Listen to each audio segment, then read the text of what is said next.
আপনার পায়ের গোড়ালির পাশে কি খুব ব্যথা হয়? ঘুম থেকে উঠে হাঁটতে গেলে খুব কষ্ট, কয়েকটা স্টেপ হাঁটার পর তারপর ঠিক হয়? হ্যাঁ, এটা আর কিছুই নয়, এটা প্লান্টার ফেসাইটিস।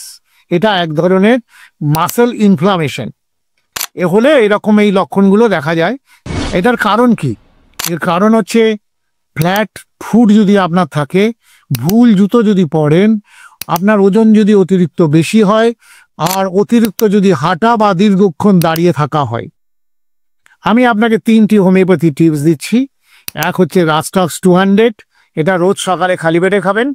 ছাড়াও আছে রুটাজে 200, এটা একবার করে খাবেন। আর ক্যালকেরিয়া ফ্লোরিকা 6x, এটা দিনে 3বার 4টে করে বড়ি। সুস্থ থাকুন, সঙ্গে থাকুন।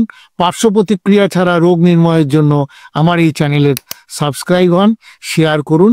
ধন্যবাদ।